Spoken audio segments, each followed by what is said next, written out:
Hello, good morning ulit po sa aking mga ka-OFW. Hello day, mga ka-amigo ko, amiga. Mag-ingat sa sarili po. Simple, samahan ng dasal, exercise po para at least mayroon kayong ginagawa po sa sarili.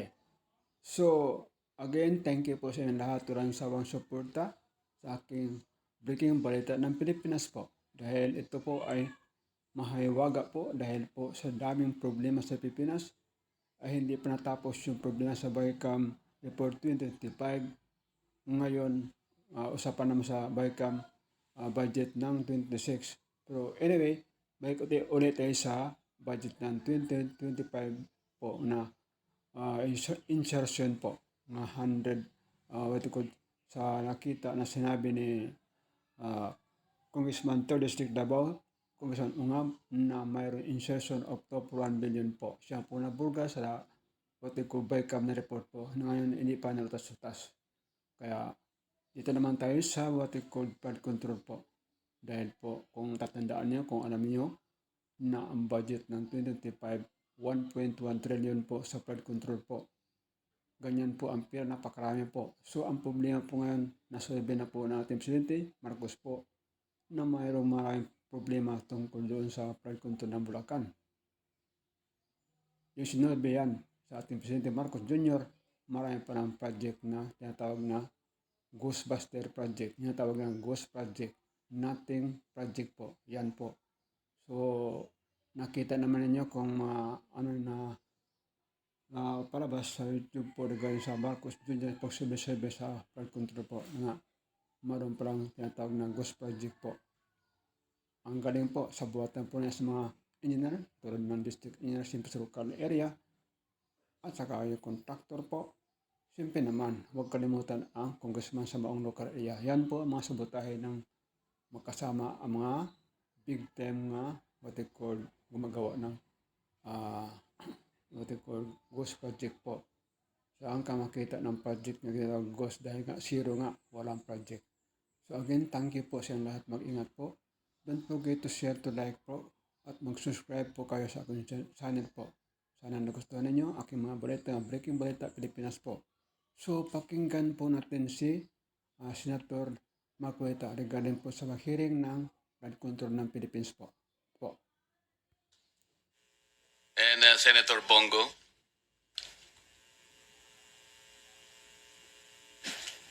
The President of the Philippines made initial observations and findings in regard to the subject matter of the present inquiry. The amount of some 100 billion pesos or 18% of the entire 545 billion budget for flood control projects between July 2022 to May 2025 was awarded to only 15 out of 2,409 accredited contractors in the country. Question: is this statement of the President fair?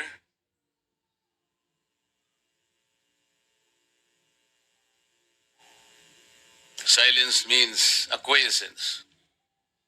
So,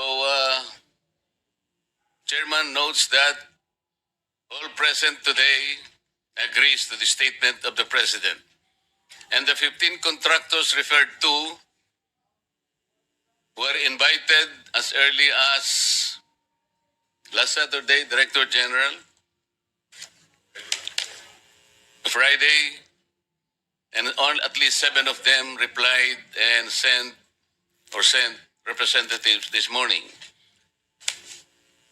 Legacy Construction Corporation, Alpha and Omega General Contractor and Development Corporation, St. Timothy Construction Corporation, QM Builders, EGB Construction Corporation, Top-Notch Catalyst Builders, Inc., Centerways Construction and Development, Inc., SunWest, Inc., Highton Construction and Development Corporation, 888 Construction and Supply, Inc., Royal Crown Monarch Construction and Supplies Corporations, Wawo Builders, MG Samidan Construction, LRTK Builders, Inc., and Road Edge Trading and Development Services. These 15 contractors were mentioned by the President.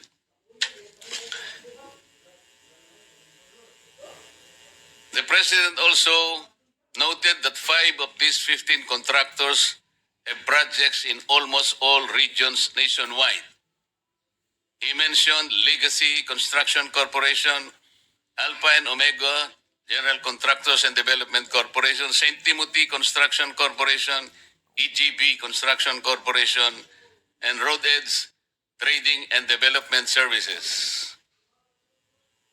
Is the President correct?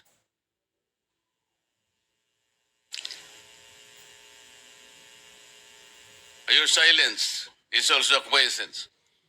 So the President fairly reported this accurately.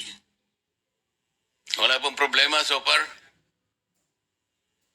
The President also noted that there appears a mismatch between the most flood-prone areas based on National Adaptation Plan of the Philippines 2023 flood control projects.